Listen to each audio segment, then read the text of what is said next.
Welcome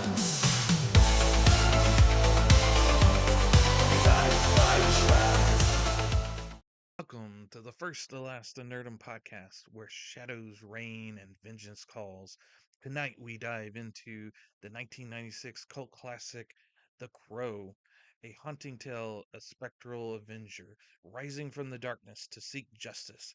Set against a backdrop of gothic despair, we explore the film's chilling visuals and its timeless themes of love and loss. Join us as we traverse this dark odyssey through grief and retribution. Hey, Hey, Tom, how's it going? I'm good. I'm good, Mike. Yeah, absolutely. Wonderful intro, by the way, that you Mhm. acted that out. Very much appreciated. And as Tom mentioned, we are the First Last Nerdom, and I'm Mike ML. Yep, and I'm Gothic Tom for this evening. Yep. And then next week we'll get the we've had to do some switcheroos around with the different platforms that we use, but in any case, we've standardized on this one. And almost got everything we built, but the name tags will be the next one. That'll be next week. So, but we're getting there. Yep. We're getting there.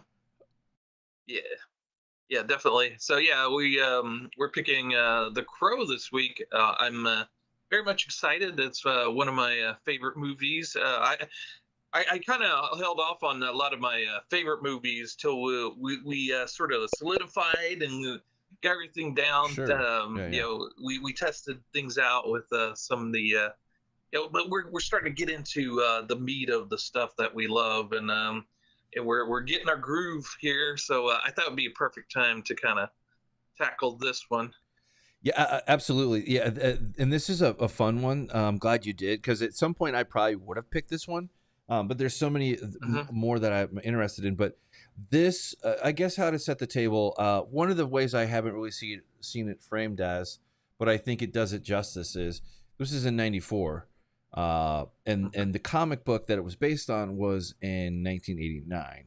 Well, I think we'll this was kind of before comic book to the big screen really got going and started its own kind of wave. But we'll get into that here in a moment. But first, I'm gonna drop this down into our main mode here and talk about us. Who are these two cool dudes with very interesting lighting and good sound across the board? But in any case, we do this thing called for the First Last Nerdom weekly show where we cover comic book, horror, science fiction, pretty much anything that could have a nerd base around it, and fighting over it, or lovingly, of course, and sometimes very, very passionately. But we have 214 videos. This is going out live tonight for the Crow.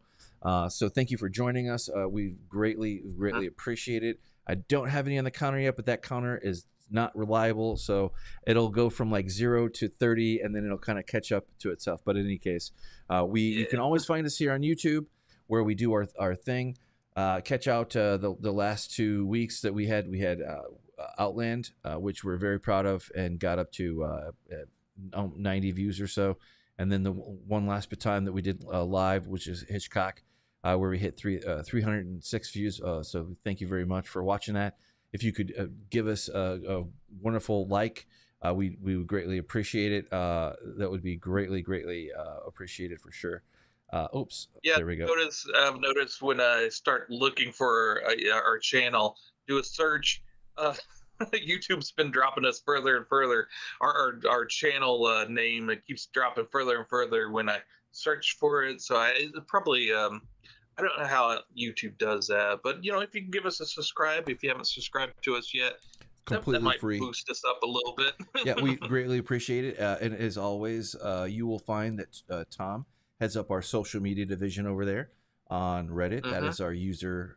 I don't know why that's obnoxious, but you can find us at FirstLastNerdom over there, as well as on X. Tom again heads up our account on the Twitterverse, as it were. And generally, whenever we have a new video, or whether it's him or myself covering a main event or a smaller, we will put it out on Twitter. Also, Tom would love to answer any questions or engage in any wonderful nerd conversations with you all out there. We'd appreciate it very much if you could give us a follow. I am also of ApeIt.Ink fame, that's my publication of record where I put all my heavier hitting stuff on there. Some entertainment, some political, all that current events, that kind of thing. Whatever I want to, pretty much. I'm also available on X. ApeIt_Ink. That's the handle. Say hi, whatever. Tell me what your favorite comedy sci-fi is. If you see me out in the wild. But for this week, we have a lot here. Oh, and that's we have a very special treat for you later in the show. But we have a very good. I've been trying to find a better website for finding these things, like just displaying movie information and things. And, I'm kind of glad I forced myself to, because The Crow is kind of like one of those movies that has such punch with it and background. There's so much history, including other derivatives that we may or may not get into. But you can't beat the original. This is like I kind of left off in the first part of the show. I mentioned that this is kind of like one of the very first serious comic book to big screen movies that became its own kind of legend very easily, unfortunately for very sad reasons, and also for the quality of work that it is. We're kind of starting off here with very high praise, if you haven't noticed, and I'm glad you picked this one this week. And you just kind of, we don't quite know where we're going. Sometimes we kind of have a good idea of like what the next few picks will be, and sometimes it's just like, hey, what do you think? He's like, The Crow. All right, yes, absolutely. But I'll let you take it from there and kind of fill in the gaps. I have no doubt that maybe one of the draws for you here, I'm sure it would be the same for myself, is the music is great.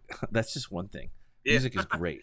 Yeah, it was one of those things that it was sort of like a movie made for me. It was highly anticipated. I was a huge comic book fan, still am today. So I was very familiar with the comic book. I at that point during the 90s, I got everything. The comics kind of got bloated with the Rob Liefelds and the Todd McFarlanes, and I was in my 20s. I thought I was above all that childish superhero stuff, but I still loved comic books. So I was getting into DC Vertigo with the Sandman, and getting kind of gothic, and I wanted to read all the independent comic books and whatnot. So The Crow, and I was getting into darker music. I was getting into, I was always into heavy metal, but my friend in college got me into all this gothic music and industrial music. So when and I was also reading, a lot of horror at the time, splatterpunk, and I found out, they were making the movie The Crow based off the comic book I love with the music I love, and the script writers were two of the big splatterpunk writers, John Shirley and David Scow. Oh, no kidding. And so I was over the moon with this movie. I was ready for it. I was primed and ready. Oh, very cool, very cool.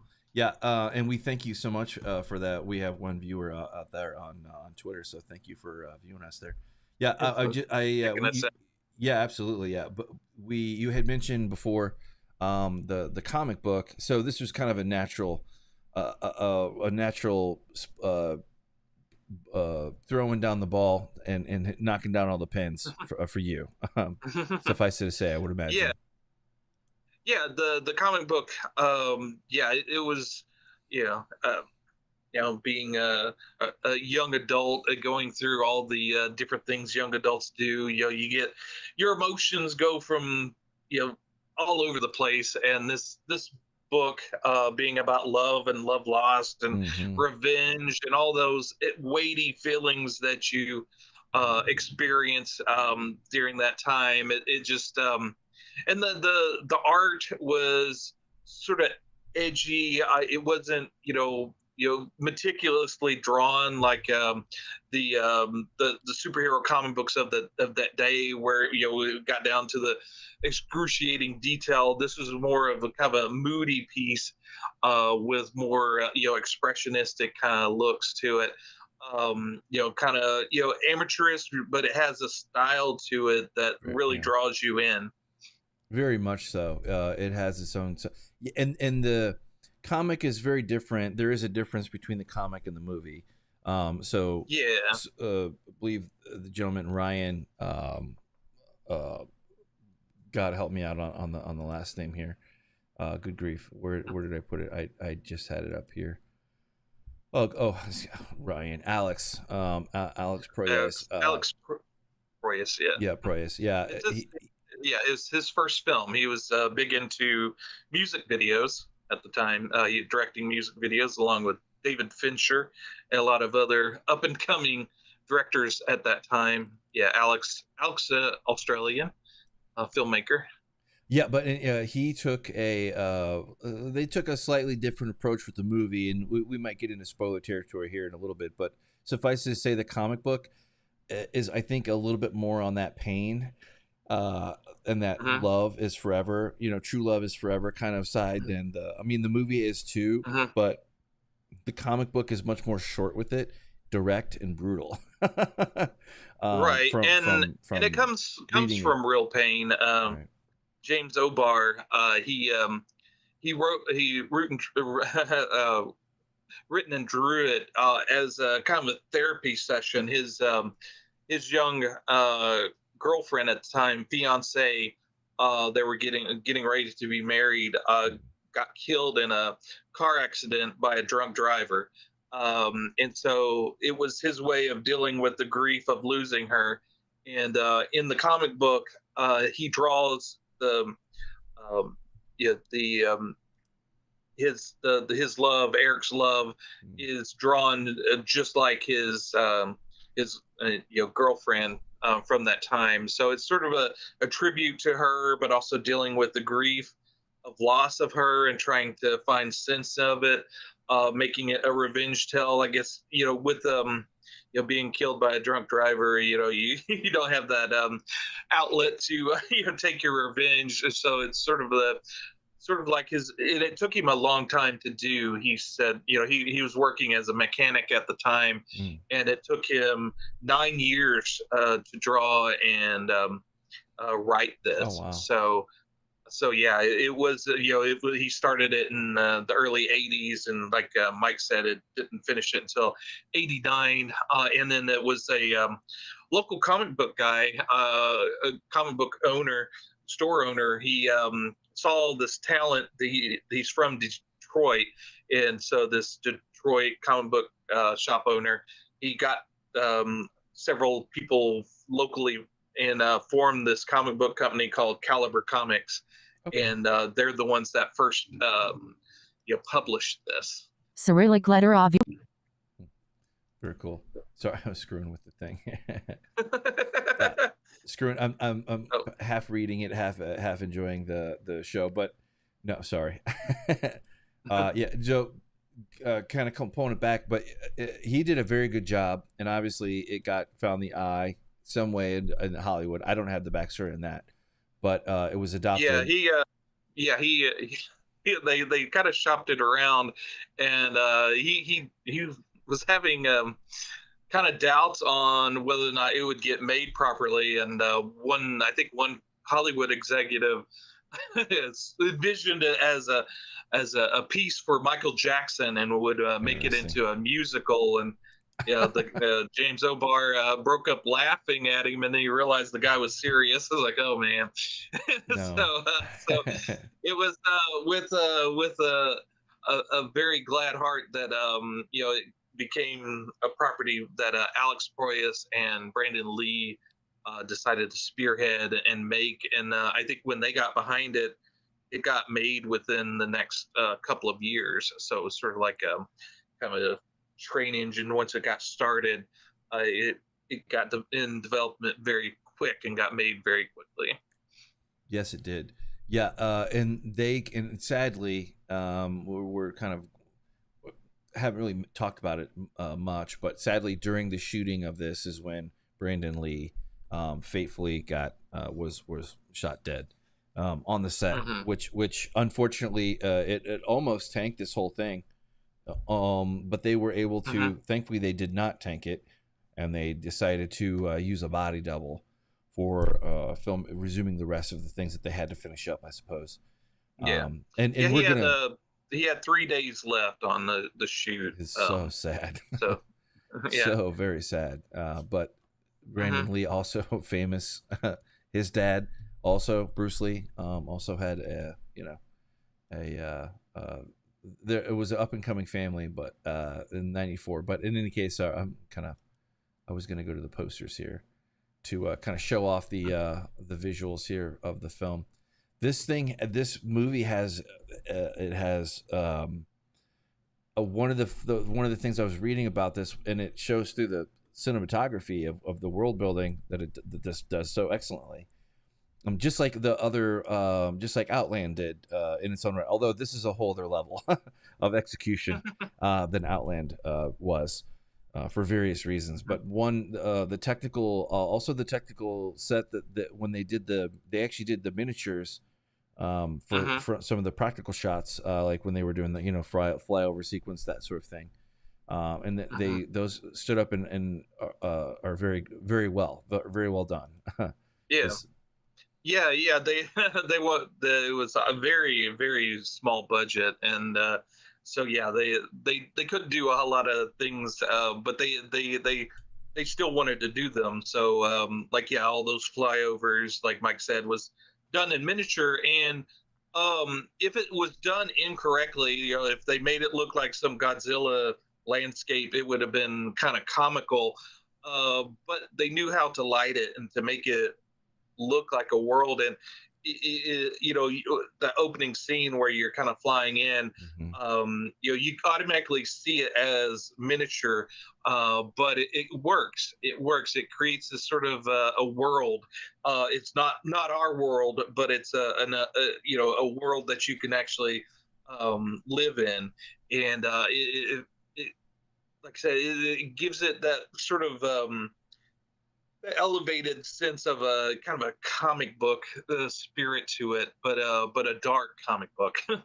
It kind of lends. It's sort of like it's a first for a lot of things. It kind of brought into focus a lot of the goth elements from earlier movies, like maybe the Batman movies and a lot of Tim Burton movies. But Tim Burton had kind of a childlike kind of fascination with with the things, and this kind of brought it into adulthood and kind of took away all of most of the cuteness of it and made it extremely dark. Well, it made but there is some light in it as well. Well, yeah, very dark, but also very very young, like an adult young, not teenager, but a young adult. It's still naivete everywhere.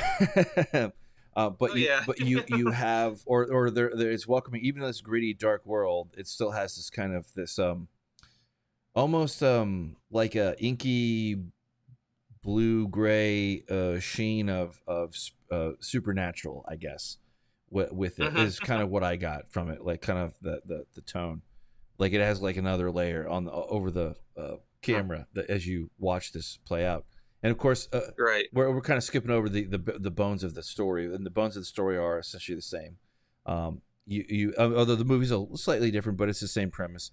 You have Eric, and his fiance, or they were going to get married on Halloween, I suppose, or Devil's Day, whatever. And then Devil's Night, yeah, Devil's Night. Unfortunately, he is murdered savagely, and she is beaten and treated very savagely, and then later dies. But I guess in the movie,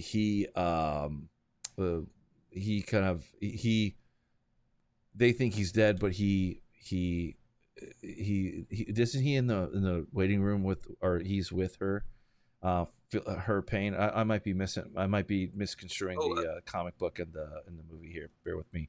Well, it's he was I had that wrong. He's He the wasn't one murdered that, right yeah, away. it switched in the comic book. He's the one that lasts 30 hours, That's right. whereas in the Thank you. movie, she's the one that's in the Right. ER for Yeah, thank 30 you. hours and ends up dying. But they both end up dying. Right. And Ultimately. he comes back for revenge, not for himself. He comes back for revenge for his lost love, Shelley, and in the name of their eternal love. So yeah, it's it's very young, kind of it grips older teenagers and the people in their 20s where they're feeling love the most deepest, and yeah, it kind of hits hard and for that group. Now I kind of came into this movie, anytime we cover a movie here that I love, I kind of come in as an adversary to it, because these are the movies I love, but if I'm going to take a critical eye, I kind of need to kind of pull myself away and start seeing if I could pull apart the movie and deconstruct it and kind of be the bad guy to it. And I started in on the movie. I was like, oh yeah, there's the miniatures, the acting maybe not quite as good as I remember it, and Sure. I start finding these little things that I could pick at it, but within the first 10 minutes of the movie, I'm deep into it again, and I love the thing, and it completely washes over me. So I can't be critical. I can't take a critical eye to this because it's so much a part of me and so much deeply ingrained. It's just, yeah, it's a part of me. Yeah, no, I understand completely. Yeah, and as I kind of messed the transition up there, but they both die, and then Mhm. a year later, he Yeah, a comes year back later. from. Now that's a little bit different from the comic book, but it's Mhm. not a 1-to-1. They don't stray too far from it, but in the movie that we're talking about Mhm. today, he Mhm. he is awakened, comes back from the dead Yep. to avenge his loved one. his Mhm. there is injustice when he went to rest, and you're introduced to this. It doesn't spend very much time on it. This crow, some kind of thing happened, and of course the bad guy villain's sidekick, or whatever. She's kind of like a voodoo medicine woman, whatever. I don't know, whatever you want to call it, voodoo kind of thing, that kind of set the stage. But they don't spend too much time on the details. And then it's more imagery Yeah. and the vibe and the sense Yeah. that tells you what's going on with your own eyes as you get, Yeah. like, as you so Mhm. eloquently put, within 10 minutes you're slipping right in and enjoying that seat. And I'm right behind Yeah. you. I would have a very hard time criticizing this, aside from to probably to want to preserve it as it Yeah. was, and of course it has not gone anywhere. It's here. I think Mhm. I would have. It would be nice to see a higher quality version, maybe put out one day. But aside from that wish, um, it still holds up very well. Mhm. And you Yeah. like, God, Brandon Lee he was gonna go places. I don't think that's Mhm. anybody doubts that. Yeah, yeah. The lot of the people, the interviews I watched, they said, yeah, he was a star, but he wasn't quite a star yet, but he was a star in this movie, and he was had that presence about him that, and in fact, I think Edward Pressman, the producer of the movie, had already signed him to a multi-film deal. That's The only funny. other person he had done that with was Arnold Schwarzenegger, when he signed him for Conan. Oh, really? So That's funny. so yeah, he had Eye for a talent. lot of yeah exactly. But yeah, so yeah, the movies. This was one of the first movies that kind of embraced sort of this gothic element. Mhm. It was sort of and I think it kind of latched upon this growing kind of goth movement and a goth industrial movement that was kind of forming at the time, but I think it made it explode in a way that maybe not would have exploded. And the comic book comes from that as well. Like I said, James O'Barr, he drew from personal grief, but as he drew it, he was listening to the music, the early goth and punk music at the time. And in fact, his art of the Crow, Eric, he based the face off of Peter Murphy, which is the singer of Bauhaus, and the body of the Crow in his movement, he based it on Iggy Pop. So, but he was listening to a lot of The Cure, Bauhaus, and Joy Division at the time. Joy Division, I think at times, Eric in the comic looks like Ian Curtis, who's the singer of Joy Division, who committed suicide way too early. But yeah, it's all built on sort of that kind of dark gothic kind of vibe to it, and I'm glad that the movie was able to do that. A lot of times when Hollywood grabs a hold of a property, they want to change it, Right. very much want to change it, and maybe kind of, I guess, leave their mark. I think our interview with Joe Lansdale, he said that every Hollywood guy has a kind of a take on it, whether good or bad. But like Joe said, hey, the book's published, it works. Why are you gonna mess around with it? But yeah, what exactly are you gonna do to it? Unless you are this Steven Spielberg, or a Ridley Scott, or James Cameron. And rules are different for those folks than they are for you or me.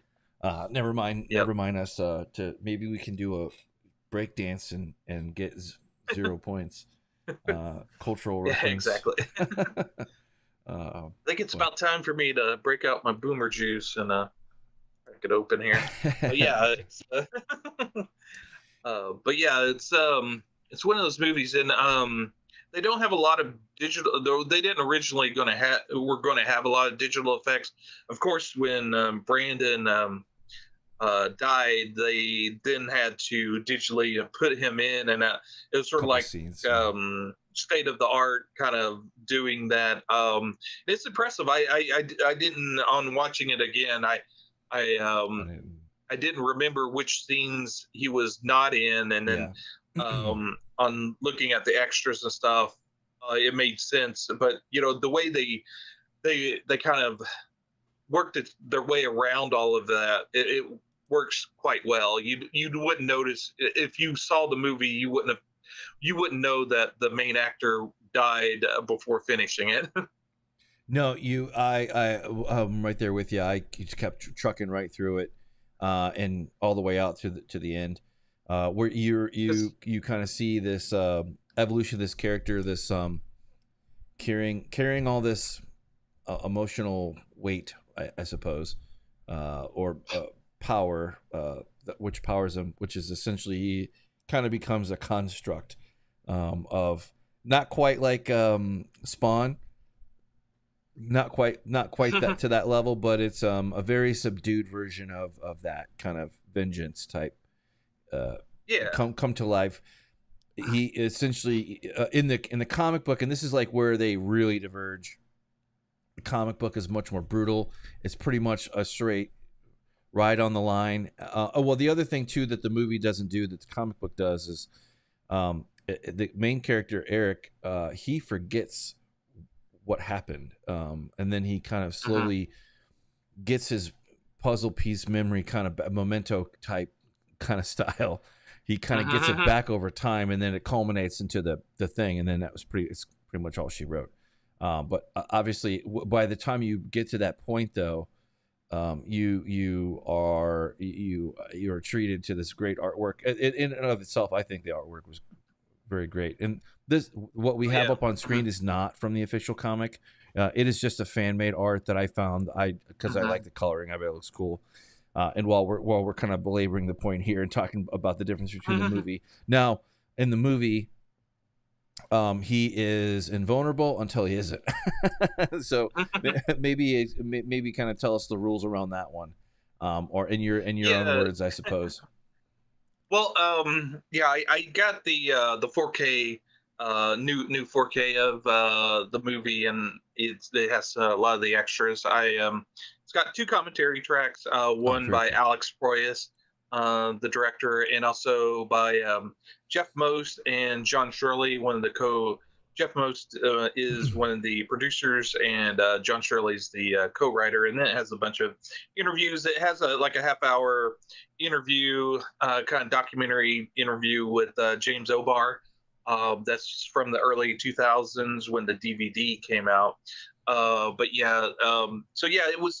They kind of go into what they had to do to finish the movie. They weren't going to finish it without the approval of Brandon's fiance, Eliza, and she gave them the go ahead to finish and do the movie. And that's why it's dedicated to her and Brandon at the end. Oh, okay. But yeah, the whole idea, they kind of had to play around with it. The original conceit was that uh, Eric Eric is known as Eric only as Eric in the comic book, and the movie they added the last name Draven, which is kind of perfect. I mean, what other kind of gothic name would work better than Eric Draven? But as Eric is returned to life, um, there was going to be an additional character called the skeleton cowboy, or the cowboy skeleton, who's sort of a character in the comic book, but he was going to have a larger role in the movie. And he was sort of going to be kind of like a spirit guide. The crow couldn't speak, the actual crow, but the skeleton cowboy was going to be sort of kind of give Eric his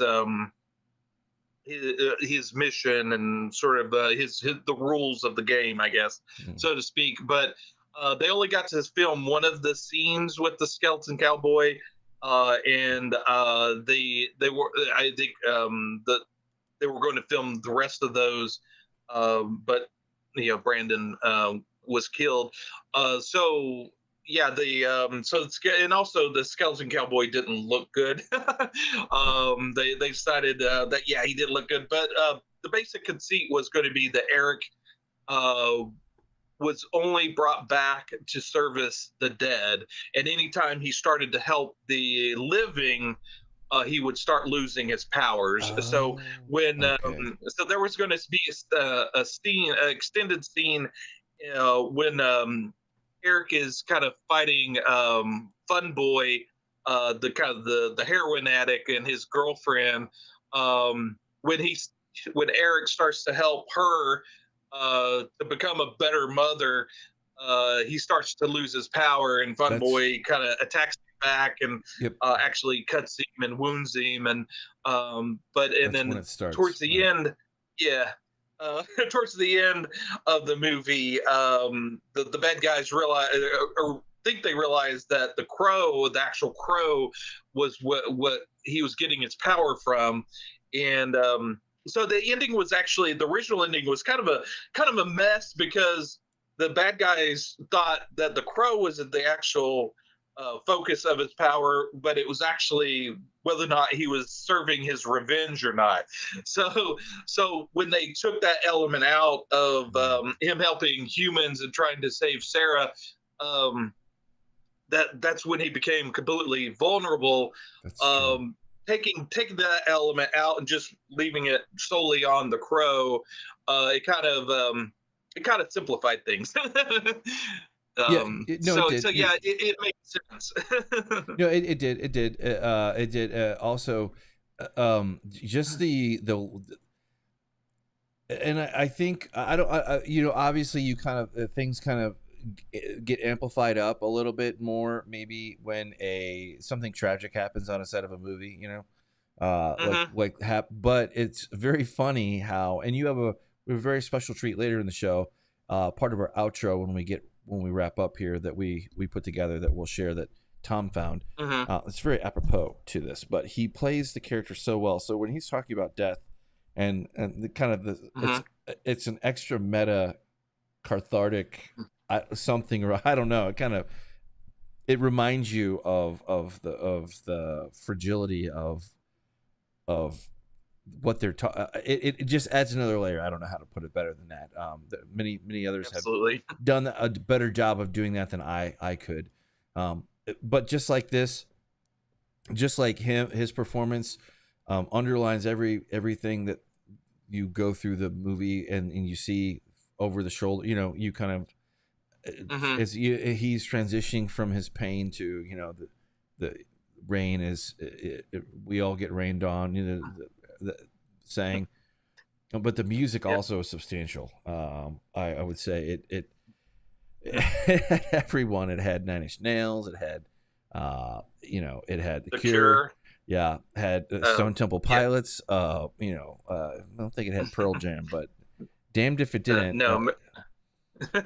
Yeah, it was one of those soundtracks, and it was one of the first of its kind, if not the first, where all of the music was made for the movie. Actually, made for the movie, right?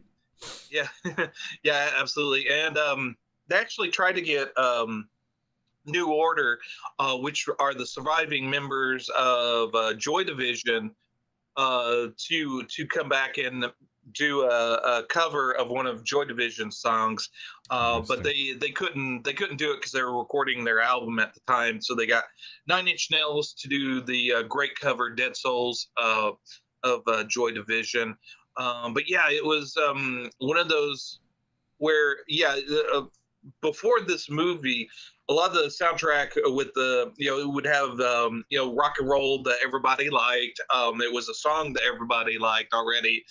Throw it in the movie and make everybody feel good. But this is one of those first where they kind of got to those indie bands that could use that exposure, and it kind of elevated both of the music and the movie together and made it sort of an event, because some of the people got the soundtrack just for the music, and maybe then ended up falling in love with the movie as well, and vice versa. Right. It was sort of a kind of a symbiotic relationship. Right. But yeah, the album was perfect for me. I loved all the bands on it. I was wrong about Nirvana. I don't know why. It was probably because of the crush of 90s bands that I couldn't help but think about them. But sorry, anyway, yeah, you're right. Yeah, very good. The Violent Femmes, Rollins band, Henry Rollins, Pantera. Yep. Very much. I didn't really grow to love Pantera until much later. Probably I don't know. I don't know if I. Well, anyway, we all have our own journeys with music, but this is great to hear. Yeah, and and the bands. There's two bands play live in the movie. The first one being Medicine. They wanted a female-led band at the beginning of the movie, and then later on they have a male lead band. The female band, they were going to have Curve in it, which would have been mind-blowing for me because I loved Curve at the time, but they were an English band, and I think with passports and everything, they weren't able to get them there to film it. So they got Medicine, which is a great band in and of themselves, and they did a great job in the movie. And then later in the movie, My Life with the Thrill Kill Cult did a great song, After the Flesh. That works perfect in that scene. And the chaotic nature of this movie is so cool because they kind of played the music for the Thrill Kill Cult band on their way. They were flying out, and they filmed this in backlots of North Carolina, and so they were flying the band out there to be in the movie, and the lead singer was writing lyrics on a piece of paper on the flight there, and they get to the movie set, and they record it there. And they're still fighting over what lyrics they should use for the movie. So it was all, it kind of a bit of chaos, but it all worked out. It matches it certainly matches the energy and the spirit of a lot of Hmm. the the entire movie, the whole Hmm. vibration of the damn thing. Hmm. Yeah, and this is the first time the Cure actually wrote for a movie. Hmm. And the song "Burn," and that's a classic song by the Cure. Absolutely, yeah, I have that, and I'll put this kind of a cool website I found that talks about it. Very cool. It looks like it's a forum site, but anyway, the Crow became a Hmm. significant cultural phenomenon. Hmm. Many adaptations. I think there's a few derivatives from it, which I have not seen, nor probably will I. Um, I'm not saying that Yeah, to the be mean one of or the more interesting things I found out during Alex Proyas' commentary is that they're in their mind they were very much were thinking of sequels as they filmed it, and really. if They're Brandon very Lee had smart. not died, Alex Proyas and Brandon Lee would have most likely have done a Crow sequel, Well, which I don't know if that's good or bad or not that we didn't get that, but yeah, the sequels that we got. I didn't watch any of them, and definitely not that dreadful TV series that they came out with, The right. Crow, Stairway to Heaven, No, that mess. didn't touch But that. I did read some of the novels that they came out with, and some of the comic books, follow up comic books, because that had I guess more of that kind of indie sense to it, and it sort of gave it kind of makes sense because they didn't do the Eric Draven didn't come back. It was the Crow spirit letting other people have their revenge. But that's always going to be a lesser tell than the original tell. Well, that and then yeah, and there of course there's 2024 version that's going to be out. So I will probably not be seeing it. And I will let it kind of float along, and then if I hear something about it, maybe revisit it. Maybe it's who knows. Hmm. I won't be there. I'm sure it'll be its own wonderful contribution to the culture. But I will say, Yeah, who yeah. knows if a Brandon Lee could have been a repeat back to back, knock it out of the park. Because the movie made quite a bit of money. It actually made it warranted, in Hollywood's terms, I'm sure it warranted more than enough of a look to be greenlit for a second or third project, maybe. But in the same way, though, that we fell in love with John Wick, this could have been the goth, just John Wick. yeah. I mean, we say goth is kind of a punchline sometimes, is a one-word punchline from that time and era. But Hmm. I think it could have worked. Who knows? Yeah, Hmm. Alex Proyas certainly pulled off this one very well, very Yeah, elegantly. and he followed it up with another classic, Dark City, which is another kind of classic goth type movie. But yeah, it's one of those movies. The Crow is sort of like it's always going to be with us. Yeah, the remake that's coming out. That's kind of what kind of triggered me to revisit The Crow, Sure. and yeah, I've seen you know trailers for the new one, and yeah, like I said, it doesn't interest me, but you can't. I think they're trying to recapture the excitement of the original Crow, which the that excitement sort of and I might be biased, but it was something more than the movie. It was sort of a cultural swelling, this, like Mm. I said, this kind of underground music that everybody was loving, this underground comic book scene that everybody was loving. It was building off of that, and it was sort of this natural growth into the sort of goth sensibility that just sort of exploded with The Crow. And there was a lot of things that inspired The Crow, but also The Crow went on to inspire like the whole black leather trench coat that was first done in The Crow, with the hero or anti-hero having the black leather, which went on to inspire The Matrix and all sorts of things. And then the soundtrack to this movie very much inspired The Matrix. The John Woo kind of Tokyo, Hong Kong action that the movie had, that was inspired the the action of The Matrix. So there's obviously other movies that it inspired as well, but it's got a lot of stuff there that keeps being pulled from. And even there's like a police car chase scene in it done with miniatures that works, that whole thing, it works, and you wouldn't be able to pull apart that it was done with miniatures. And there's some cool cameos in it.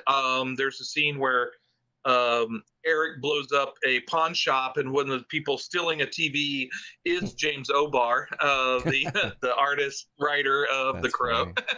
And then there's a scene where Eric shows up at the gang's hideout, and there's a big shootout. One of the guys that gets killed is one of the co-writer of the script, David Scow. And I say David Scow because you could either pronounce his name's either David Scow or David Show. And all the stuff from this movie, the commentaries, they called him Scow. And I thought it was Show, and then I was corrected as Scow. But in our interview with Joe, I think Joe said it was Show. So I don't know. So I apologize, David, if I messed up your name. I follow him on Facebook, so shout out to David Show or Scow. He's an amazing writer. If you like The Crow and you like that horror kind of sensibility that The Crow has, David's writing is amazing. You should check that out. Like I said, he's one of the forefathers and actually named the scene Splatterpunk. Yeah, David J. Scow. Yeah, there. Well, we would absolutely welcome you on to apologize and to learn how to say your last name properly. Howard, so hats off to you, sir, if you're out there. Yeah, and just a little bit about the script. John Shirley actually early on helped write the script with Jeff Most.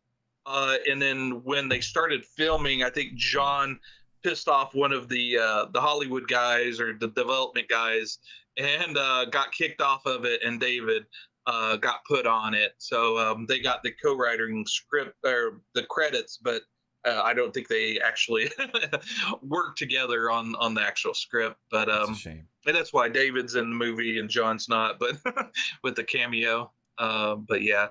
And Jeff Most, I think he did a lot of the writing as well, but he's also the producer. And I think there's like a conflict in Hollywood where you can't be the writer and the producer. So his writing credit didn't get to show up because of that conflict.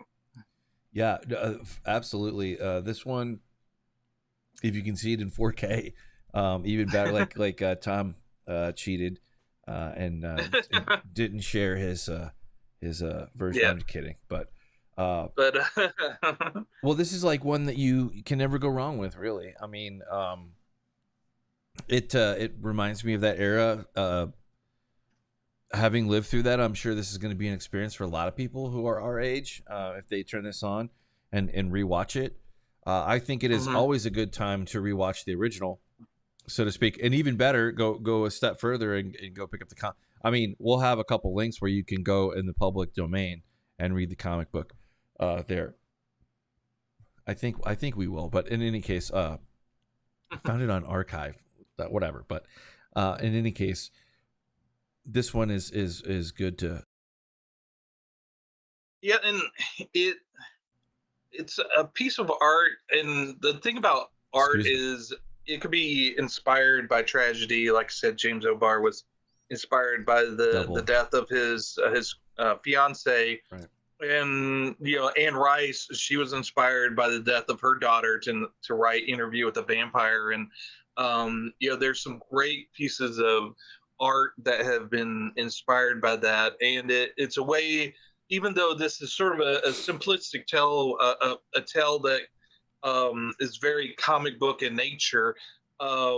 But it's usually those simple tells that kind of get down to the heart of the meat of the matter, are the ones that resonate the most, and make you feel, no matter what time, where, what point in your life that you see this, it still has that same impact that it did when I first saw it, which was surprising. Like I said, I hadn't seen this in a long time. I think the last time I watched it was on DVD when I got it originally. So seeing it now in 4K, and it looking probably the best it's looked in forever.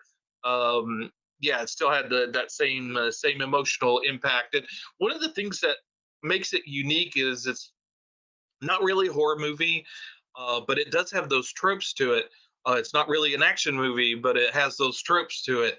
It's not really a love story, but it has those tropes to it. It's that it's sort of like that thing in limbo. And one of the fun things about The Crow is that if you skew it a little bit differently, it could be a horror movie. Eric Draven's very much in the line of Freddy Krueger and Michael Myers, this creature that comes back from the dead, and it's just his motivations that makes him more of a anti-hero, or it's more of a hero than say Freddy Krueger. If Freddy decided to kill off the bad people, maybe he might not be so bad.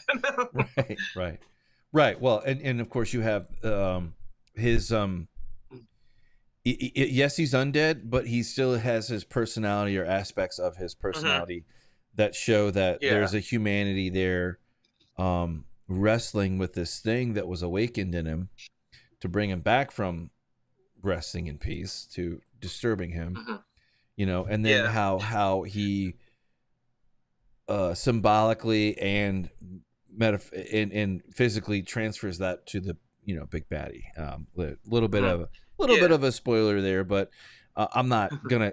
I won't finish the rest. But literally transfers. Here I can't remember what he said, but he said something semi, clip-esque, whatever, for the hero or anti-hero, as it were. But tragedy befalls everyone. Kind of, I think that is the thing here. Although. It does get a little thin sometimes around the edges for setting up the baddies, but nothing's perfect. That's about the only thing I would pick on, really. But really, I mean, go back to the comic book and how they set that up, and is it really any different? Not really. I mean, so I can't really fault it for that, either one, to be honest. Yeah, in the last third of the movie, where the Sarah becomes in peril, it's kind of the weakest part of the movie. You kind of lose the thrust of the original, and the original 2/3 of it. In the last third, I guess they wanted to show the vulnerability of the guy's not completely immortal, but it kind of loses it a little bit, and it almost becomes almost like a buddy cop movie with the cop being a little bit more showdown, with the little and the little joking back and forth, but yeah, the big thing about this being a movie as opposed to a comic book, you kind of have to fill out the details and beef up some characters. The character Sarah, the sort of girl on the street, kind of skateboarding around, kind of wise beyond her years. It's kind of developed more in this movie, and she's actually done very well by the actress that plays her. And Ernie Hudson, I forgot Ernie Hudson was in this movie. He does a tremendous job. He's great. He kind of lightens it, like Alex Proyas says. He's kind of the guy that you see on the screen. You immediately feel like you know the guy, and you want to go out and have a beer with him after, you trust him. And he has that presence of being a tremendously likable guy, and that kind of eases some of the heavy-heartedness of the movie, which when you're dealing with this gothic tragic love story, you kind of have to balance it out. So you can't be down the, well, you can, but it's best to kind of have that room to breathe, Right. in the story, whereas the comic book is, you never get a breather between all of the action and the darkness of it. Yeah, I think we're kind of coming up here on all the there is to say about this particular Mhm. movie. Go see it. Go check it out. It very Mhm. fine edition. I'm glad that we got around to it. I'm glad you. I'm Mhm. even better. You recommended it, and that Mhm. we decided to go through. Yep. Yeah, and just one last thing about it. James O'Barr, very affected by the death of Brandon Lee.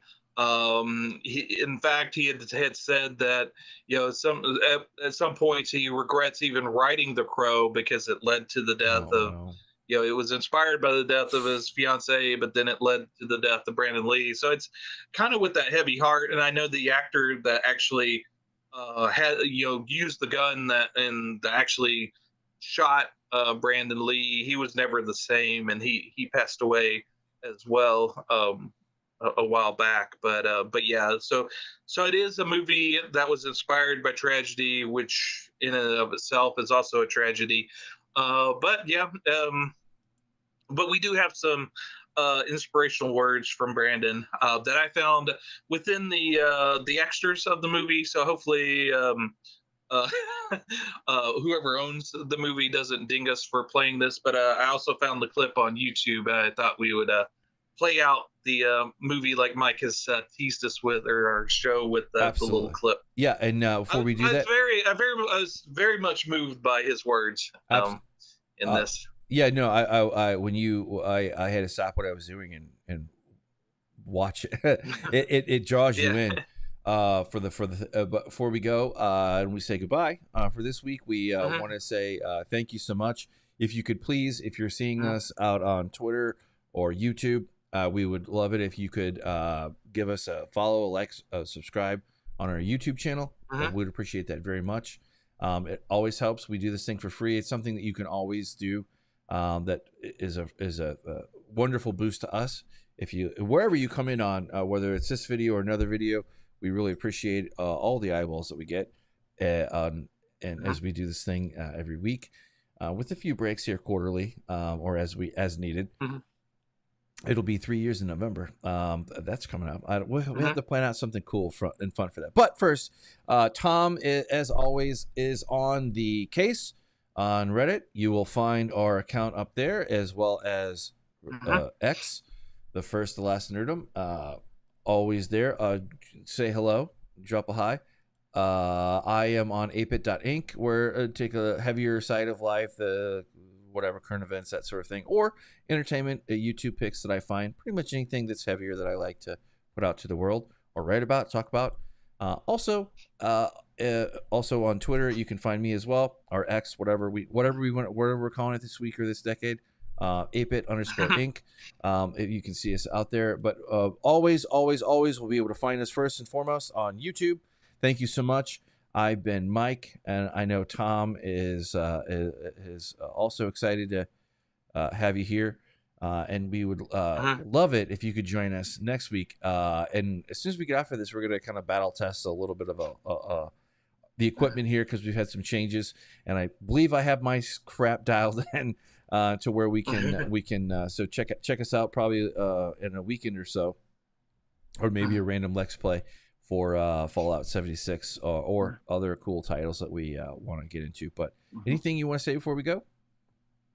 No, thanks, Mike, for the new cam. You can Oh maybe see yeah. me a little bit more crisper here. I think the colors aren't as blown out as they normally are. So we're always trying to improve and Well, I'm glad. do our thing here. So it's Mhm. working for you, good. And Yep. it's that's Yep. okay. So it's been this whole time. Okay, very cool.